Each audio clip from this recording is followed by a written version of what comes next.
Hey, it's Donna. Just wanting to talk a little bit today about stress and its effect on health. I am not wearing makeup because I do have stuff I have to do today and I haven't finished doing it yet, but I am taking a break. And I am taking a break because it's important. Stress is a major cause of health issues, not just the ones that you think it causes, things such as high blood pressure, which is, really terrible for you in the damage it does to your entire body, not just for your heart issues, but just generally, stress causes bad health all the way around. In fact, stress is a leading cause of cancer, Alzheimer's, and really a multitude of health problems. And the reason that is because stress causes hormonal changes, and then those hormones just constantly stress your body and cause issues. Additionally, we have stress causes inflammation. Inflammation is another major cause of multitudes of health issues. And inflammation is meant to, of course, heal your body. When your body is injured, when your body is sick, certain areas of your body will inflame and move toward healing. The injury, the wound, the illness. But stress causes inflammation throughout your body, and chronic stress is a cause of all of these things again. Obesity is not only causes inflammation, but it is also caused by inflammation, or at least partly. And again, cancer, major effects from inflammation, which is caused by stress. So today, I'm going to talk about stress relief and the things that you may not have thought about in order to de-stress your life and make it better. Some of the things we know will help you de-stress are exercise.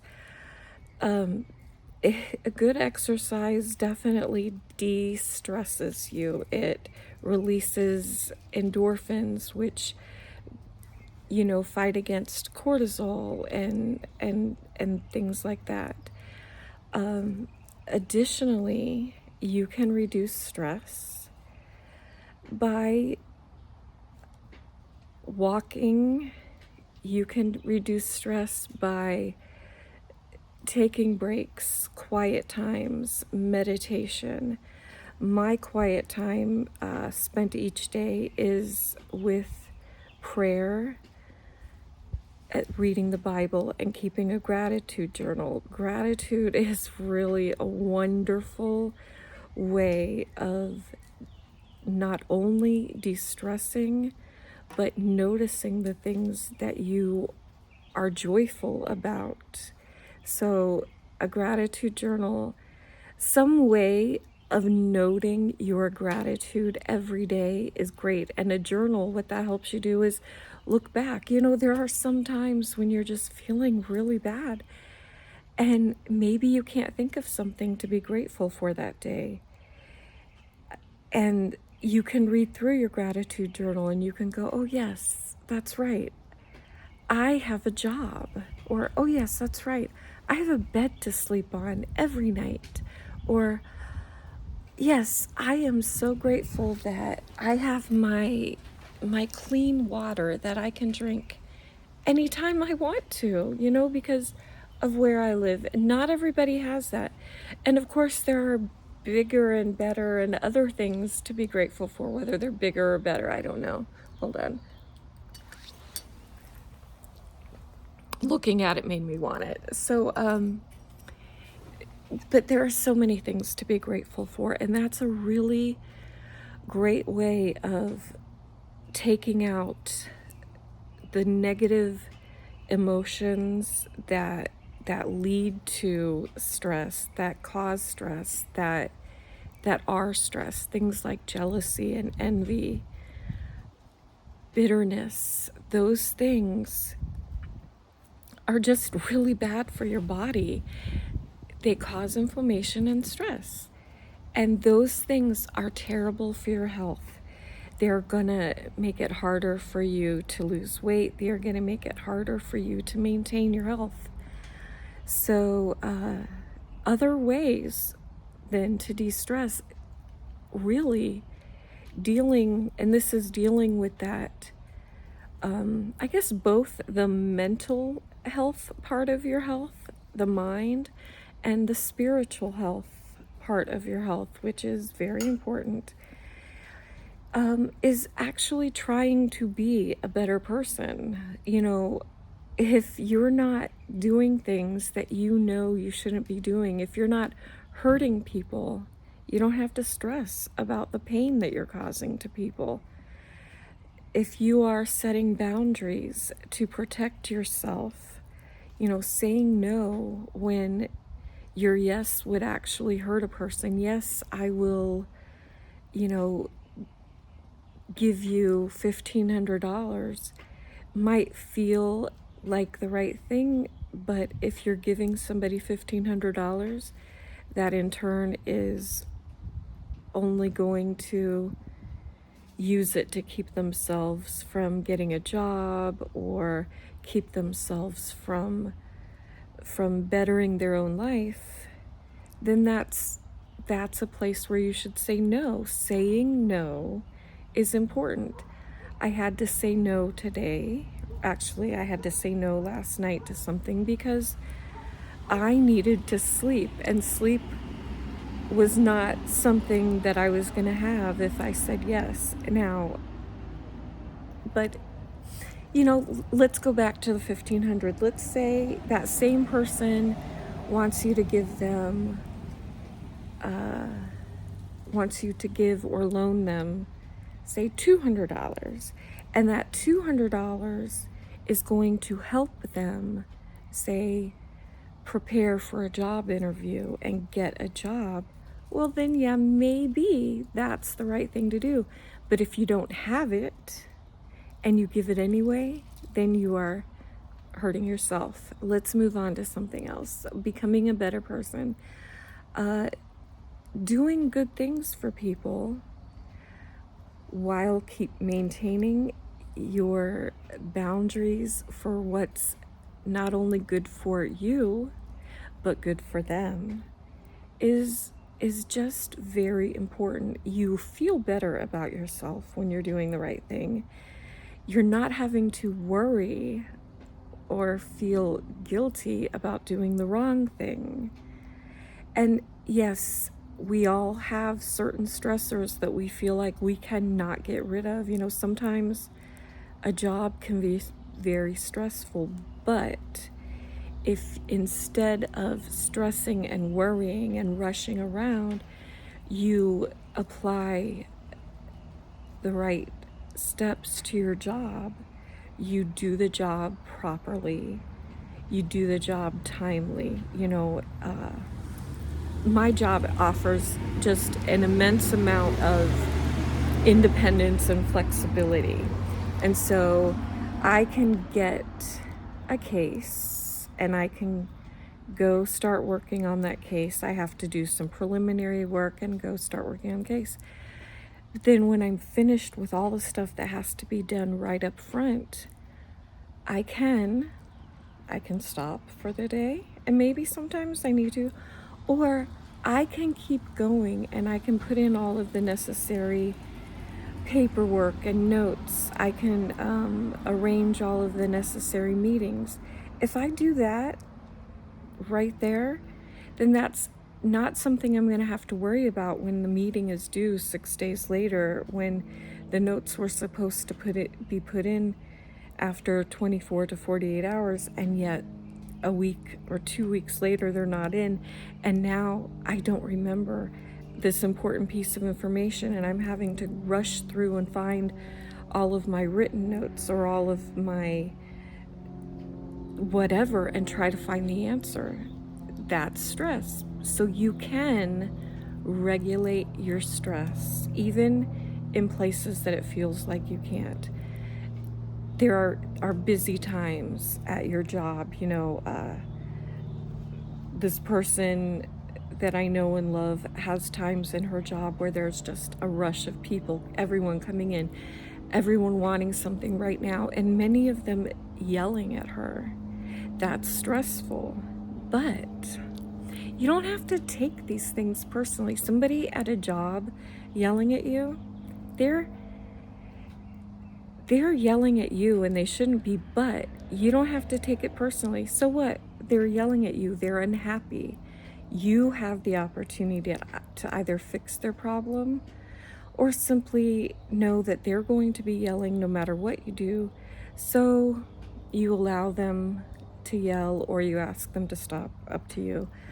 But it doesn't have to affect you. You don't have to be offended by every single person who says something angry or every single person who does something that you don't agree with.